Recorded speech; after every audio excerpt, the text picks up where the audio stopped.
the Honourable Leader of the Liberal Party.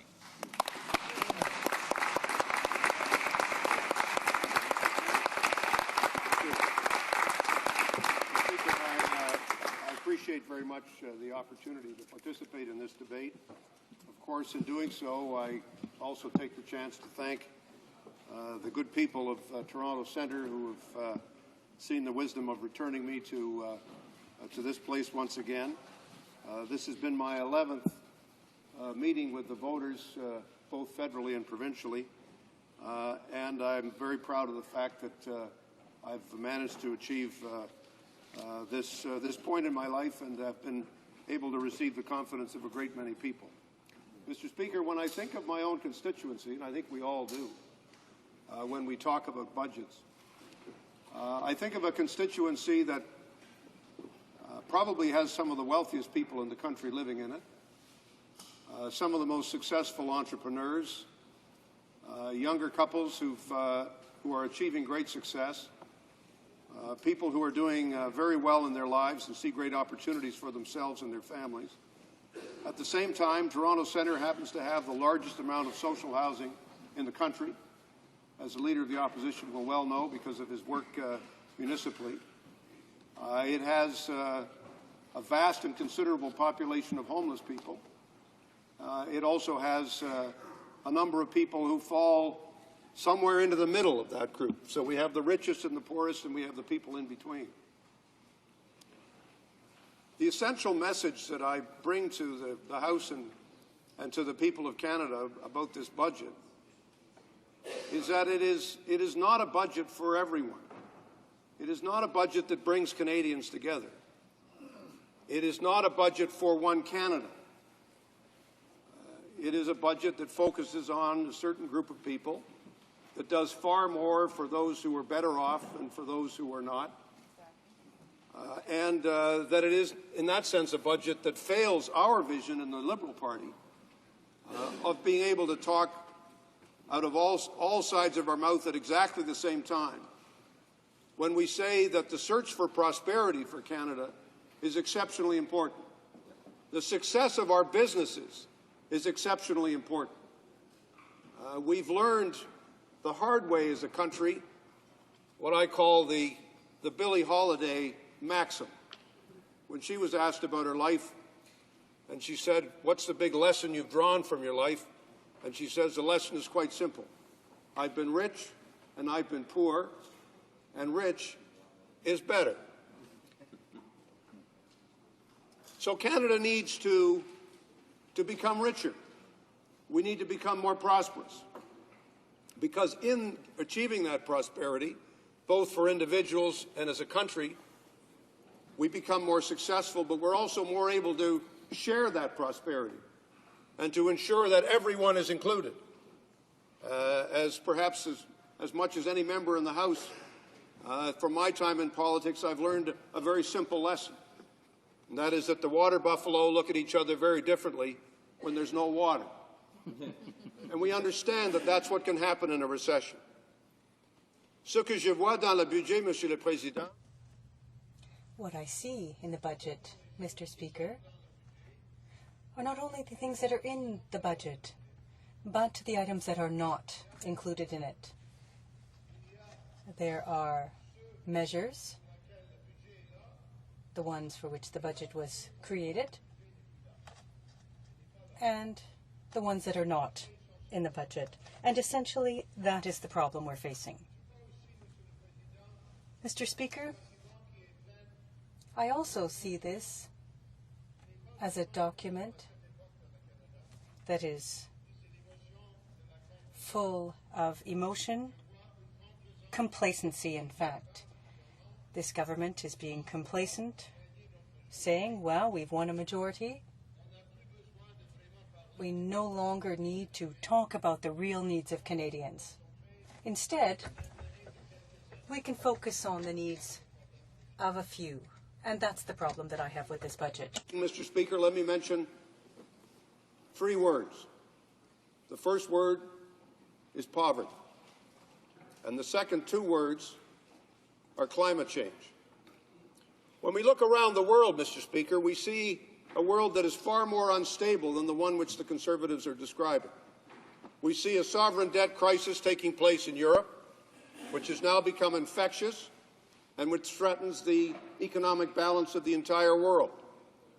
We saw just 2 years ago, Mr. Speaker, and who among us needs to be reminded of it again, just 2 years ago, where because of the degree of integration of the world financial system, a failure of the banking system in the United States because people made loans to people they should not have been lending money to, thereby creating a world economic crisis which we can now all read about, we're facing the same risk, Mr. Speaker, with respect to the failure not of a few homeowners or a few thousand homeowners or tens of thousands of homeowners, but the failure of entire countries. And none of us should be unaware of this. None of us should be unaware of the difficulties that are facing our neighbor in the United States with respect to its economic growth, the challenge it's now facing Japan because of the tragedy of the tsunami. So I find, Mr. Speaker, that the Conservatives in this budget are playing a game of what I call let's pretend. Let's pretend that there's no continuing instability in the world economy. Let's pretend that there's no poverty in Canada and no challenge of a shared prosperity, which we in the Liberal Party believe is the central challenge of our time. And let's pretend, Mr. Speaker, on behalf of the Conservative Party, they say, let's pretend we know what we're doing, that we have a plan. The finance minister is asserting a very false certainty in his deficit projections. He's pretending that he knows what the deficit is going to be next year. He's pretending what he knows it's going to be 2 years from now, and then he's pretending what he knows it's going to be 3 years from now. The trouble is, Mr. Speaker, we remember the Minister of Finance. We remember that he's the one who came into this House in 2008 after the last election and told Canadians, crisis? What crisis? Deficits? What deficits? Problems? What problems? Thereby causing a political crisis which dominated the affairs of this country for 2 full months, and thereby forcing himself on this deathbed conversion to say, aha, now we have to do the economic action plan. Now we have to start putting money into the economy. Now we have to start running deficits. I heard the Prime Minister and the Minister of Finance for a full 2 years talking about how vital it was for Canada to run a deficit, how important it was for Canada to take on more debt, how this was a crucial act of national statesmanship. I only wish I'd heard those words from the Conservatives around 1990, 1991, 1992. But I digress. The other thing that's missing in the government's statement, Mr. Speaker, and its description of what are the costs that we're going to face and what are the challenges that we're going to face, is the cost of certain key programs, one of which has been covered by the Leader of the Opposition in his comments, but one of which is not. The Leader of the Opposition spoke a lot about the cost of the tax cuts, the corporate tax cuts, which are, in fact, a significant bleeding of the capacity of the Canadian fisc, of the Canadian federal government, to address the financial problems that all the country faces. Our view is that further corporate tax cuts at this time are unnecessary to achieve tax competitiveness, which is a very important objective of public policy, that they are, in fact, they've gone from becoming something that seemed like a wise course in public policy to becoming an indulgence that we can no longer afford, Mr. Speaker. However, I want to refer to one other item that's not in the list of things because it relates to a major debate we're going to be having in this country in the fall, and that is the cost of prisons. This government is about to take this country on a course with respect to the reform of the criminal justice system that is going to repeat every significant error that was made in the United States, that's been made in Europe, and particularly in the UK, for which those countries are now repenting and seeing the folly and unwisdom of their ways. They are pretending as if the simple solution to every act of crime and every act of every misdeed in our society is to simply throw the accused into jail and essentially to throw away the key. The cost of that is going to be borne by every Canadian. The cost of it is going to be borne by the provinces. The cost of it is going to be borne by the municipalities. And it ignores the fact that our correctional institutions are about to become the largest mental health institutions in the country. It is a direction for Canada that is completely unnecessary and that is also going to have a devastating impact on the overall economic and social health of the country. And I can assure the government that we in the Liberal Party intend to fight these measures every step of the way.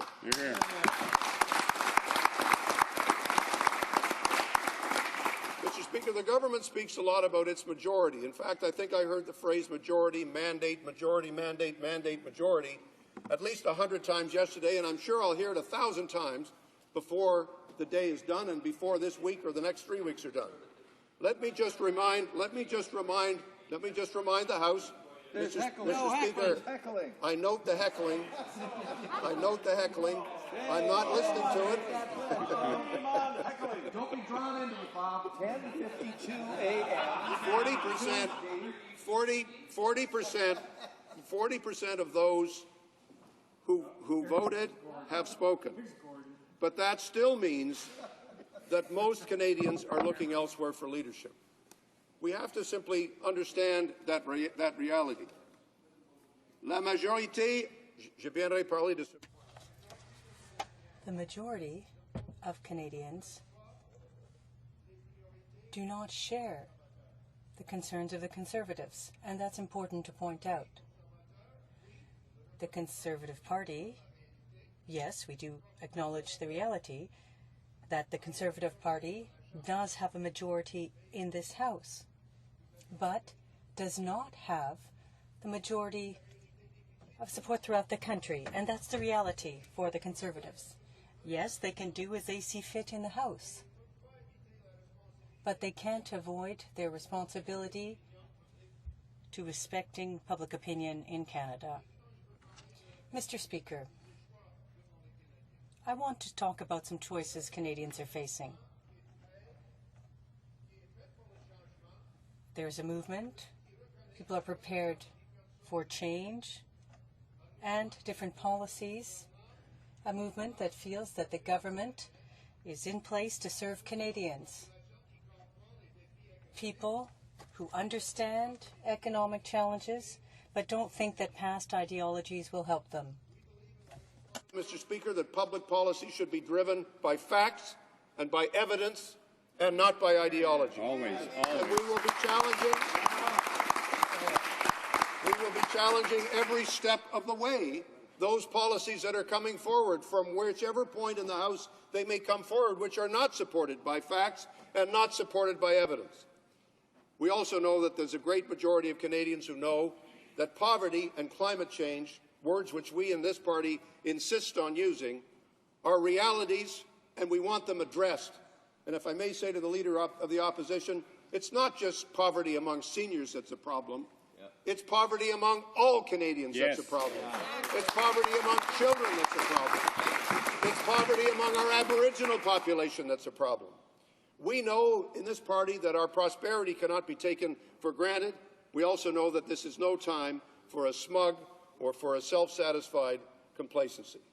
When we look at health care, Mr. Speaker, when we look at the issue of crime and social justice, which I've talked about, when we look at our tax policy, and particularly when we look at the importance of Aboriginal issues, which have still not been faced up to by this House and still not been faced up to by Canadians, we have to recognize the real and present danger that we are dealing not with one Canada, but with two. With those who are in and those who are out. Those who are benefiting from the good things in life and those who are not. Those who have a stake and a position and security and those who have none. These things are avoidable. We don't have to accept this fate as Canadians. We can lead the way as a country which says we want to set a standard for the world. We want to be at our best in the world. Yes, we want prosperity. Yes, we want our businesses to succeed. Yes, we want to create a truly progressive entrepreneurial culture in this country. But we understand full well that that will mean nothing if there are still millions of unemployed, millions of people living in poverty, and if there are those who go to bed at night in a room with 6 or 7 people in it and wonder as the wind is whistling through the windows of an overcrowded house on Big Trout Lake, wonder in their aspiration if there is not a better world and a better place. Mr. Speaker, we have to recognize that of all of our successes, we as a country have the highest suicide rate in the Western world. And we have it principally because there are far too many young Canadians, young teenagers, and in particular young Aboriginal people who do not see a way out, who do not see hope, and who do not see opportunity. As we reflect on our budgets, it's not just about what does business think, what does the Chamber of Commerce think. A budget is not just there for taxpayers, even successful taxpayers. A budget is there for every single Canadian. Whether you're homeless or have a home, whether you're on the street or in the most comfortable place, whether you're living in rural Canada or urban Canada. The definition of a good politics is a politics that brings everyone together. And when I look at the budget, I see a consistent politics that tries to divide, that tries to separate, that says we're here for some, but we're not here for all.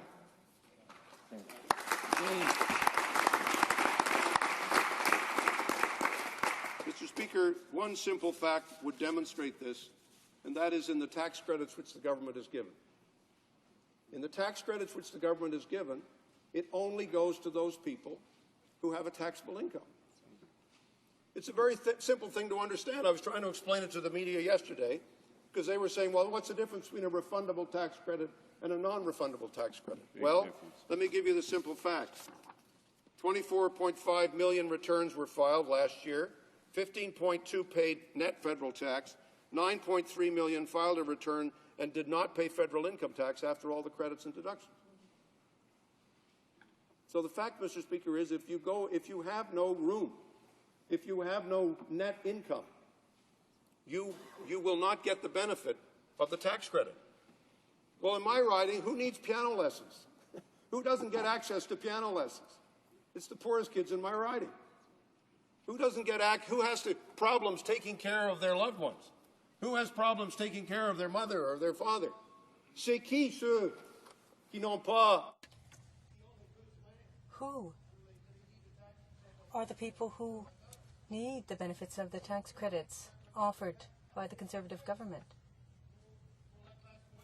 We're not talking simply about tax breaks for the middle class. No, they should be available to everyone, and not just for some Canadians.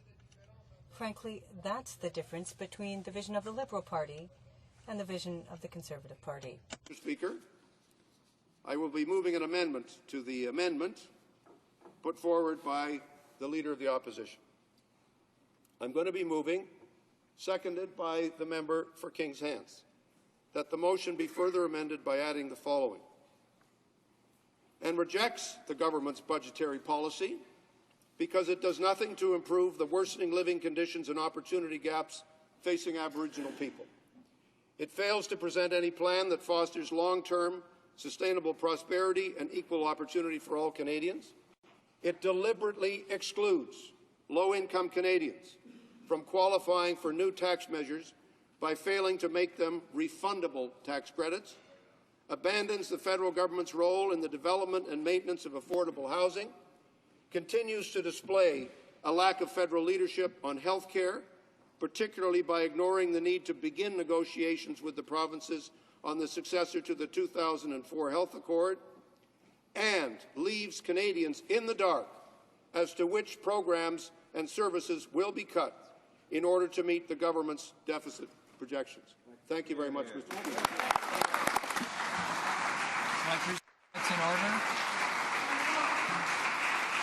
And when I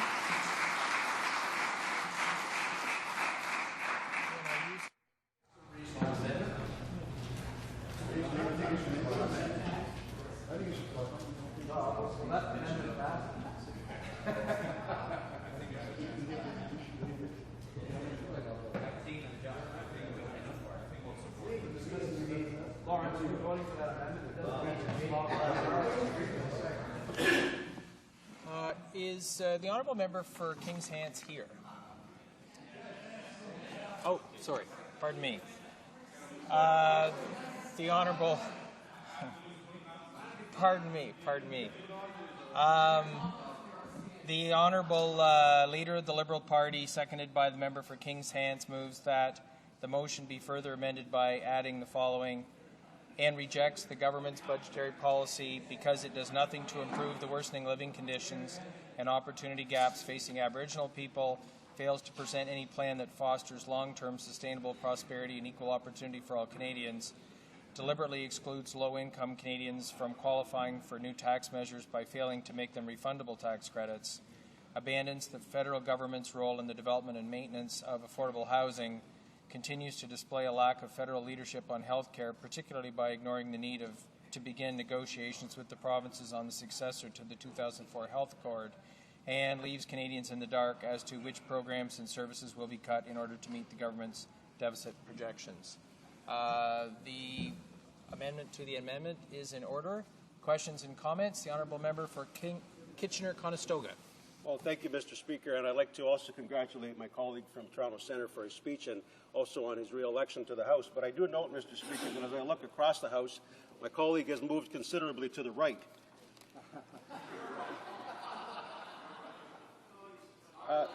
My colleague indicated in his speech, Mr. Speaker, that public policy should be driven by facts. But it was ironic to me to notice that during his speech he ignored a number of facts. He ignored, Mr. Speaker, that more than 80% of Canadians voted against his party. He ignored the 540,000 net new jobs that have been created. And he also ignored, Mr. Speaker, that on May the 2nd, Canadians chose to elect a national, stable, majority Conservative government. But my question, Mr. Speaker, is how can my colleague oppose a budget that has measures such as providing this hiring credit for small business to encourage hiring, ignoring the work-sharing program extension that the budget includes, ignoring the support for the manufacturing and processing sector that is here? All of these measures, Mr. Speaker, are key. They're crucial to increasing job creation, and not only will that increase the ability for families to provide for their needs, but it increases the sense of self-esteem and purpose that is so necessary in our society. So I'd just like his response as to why he could oppose those great measures that are in this budget, Mr. Speaker. The Honourable Leader of the Liberal Party. Mr. Speaker, I want to thank my friend from Kitchener-Conestoga for his question. I also want to take this opportunity to say what I said to him yesterday, that the hearts and thoughts of everyone in this House are with him, and he will know why I'm saying that, and we owe him all of our respect for the tragedy that he's going through at the moment. Let me also say,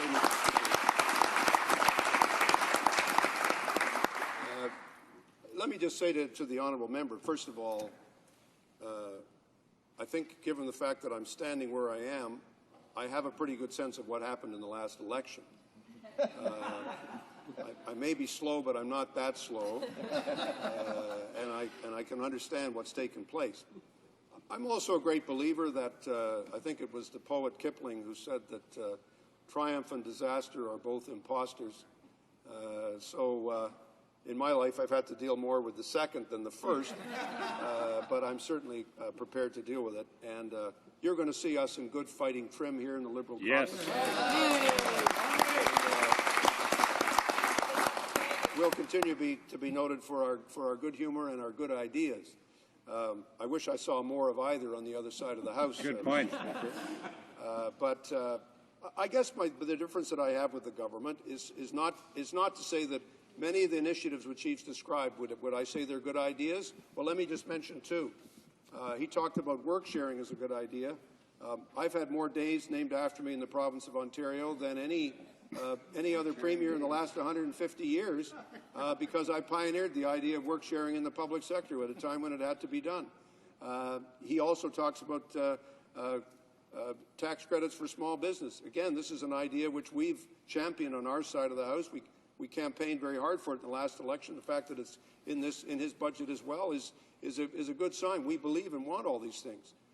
Our concern is really that the budget, as I said before, and I'm not going to repeat my speech, that it doesn't go far enough. It doesn't take into account the precarious situation in which we find ourselves, and it certainly doesn't take into account some of the deeper sources of poverty that continue to trouble the Canadian economy. But I want to thank the honourable member for his question and say how much I'm looking forward to working with him in the days ahead. Question et commentaire. The honourable. Questions and comments? Or I know it's Windsor West. Thank you, Mr. Speaker, and I appreciate the opportunity to ask a question here. I want to congratulate the member from Toronto Centre on his re-election and also appointment as leader of the Liberal Party. And I do want to ask a question, though, with regards to corporate tax cuts. A number of years, we've seen these tax cuts coming into place, and what's been interesting is the Liberal position on this has shifted in the last 6 months.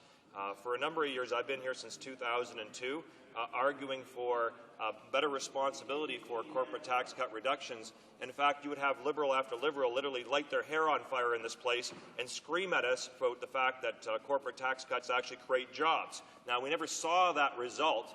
We've seen a change of position in the Liberal Party, and I'd sincerely like to know where that change took place and why in particular, because they continue to call for these corporate tax cuts even when we were borrowing money to do so, and his previous leaders actually called for them to be deeper and more broad than they are today. So what's the change of the Liberal Party position in terms of when they actually realize that they don't actually create jobs? What specifically, at what point in time, and what specific thing changed this position, because their ideology was driven prior to that? The honourable leader of the Liberal Party. Well, Mr. Speaker, I'm really glad for the question, because it's a classic case of ideology on that side of the aisle driving the discussion. We're very practical people in this party, as, by the way, is the Premier of Manitoba. Yeah. That's right. And is, by the way, the Premier, Mr. Romanow, when he was Premier of Saskatchewan. And Mr. Calvert, the former Premier of Saskatchewan. Governments have to make decisions based on the circumstances that they face. These circumstances change. What were the circumstances we faced before? Our tax rates were at risk of becoming uncompetitive, both federally and provincially. We were at risk of losing investment because of that lack of competitiveness. We had surpluses, both federally and provincially, significant surpluses federally in order to deal with the issue. So when my honourable friend says, what has changed? I would say a couple of things have changed. First of all, last time I looked, we were not in surplus. In fact, we're now in significant deficit, and we remain so, and so do most of the provinces. Secondly, the challenge that we face is making sure that our rates are competitive, but only as competitive, frankly, as they need to be in the circumstances, and as competitive as they need to be in order to attract investment and in order to ensure that there's a viable fisc, a viable federal capacity to respond to the needs of the people. And we made a decision in some months, some years before the last election that the time for cuts was over. That, in fact, you look at it and you say we've come to a number that actually provides us with a reasonable return. We had an entire debate one day, Mr. Speaker, when the members of the New Democratic Party were objecting to that feature of the government's policy, and they kept on reciting numbers which failed to... Order. I'm sorry to cut the honourable member off, but I'd like some of his colleagues would like to ask a question. Questions and comments. The honourable member for Bonavista, Gander, Grand Falls, Windsor. Thank you, Mr. Speaker, and I want to thank the honourable member from Toronto Centre for his question or for his speech. And I was so impressed by it that I wanted to nominate him for the Order of Canada, but my colleague points out he already has one, so I'll have to think of something else. But I do want to touch on the first part of his speech, and that is climate change. And the climate change aspect that he talked about, and the facts drive this debate, there's no doubt about it. On the east coast of this country, specifically Newfoundland and Labrador, we experienced Hurricane Igor, which devastated hundreds of communities. And in the aftermath of that, we realized that climate change is for real, and the facts point that way. But what's happening now is the federal government is also putting forward regulations for the smallest of communities to get in line with current environmental regulations. the municipalities, Federation of Municipalities met over the weekend, and they discussed 84 communities in Newfoundland and Labrador have to come up with millions of dollars to fix their systems when it comes to wastewater management. Unfortunately, these smaller communities do not have the capacity to do that. And where is the federal government in this? Other than imposing regulations, they're nowhere to be found when it comes to the funding mechanism. So if my honourable colleague could point out how the government, the current Conservative government, has abandoned these smaller communities and how in the future they could help. Thank you. The Honourable Leader of the Liberal Party has about 1 minute. Well, if anyone doubts the democratic nature of our party, Mr. Speaker, they just have to listen to that question. I say to the honourable member, I spoke to the Federation of Canadian Municipalities on the weekend, as did the Leader of the Opposition and the Minister for Infrastructure. And one of the main points of my speech was to talk about how every government has to be aware of the consequences of its actions, of how they can introduce regulatory change and can have a dramatic effect on costs for municipalities without thinking through how they're going to pay for it. And my view is there should be a basic rule in Canadian politics that a government which undertakes major change, whether it's in crime, whether it's on the environment, whether it's in any field of social or economic policy, and that has a dramatic impact on the finances of other orders of government, whether it's an Aboriginal order, a municipal order, or a provincial order of government, there is a direct responsibility on that government to pay up. And I think it's irresponsible of the federal government to be parading around saying, look at all the wonderful changes we've made to regulations on wastewater, and not be prepared to help the municipalities pay for the cost of these extraordinary changes, which are very necessary changes, but they have to be paid for, Mr. Speaker. Thank you very much. Reprise de débat, l'honorable.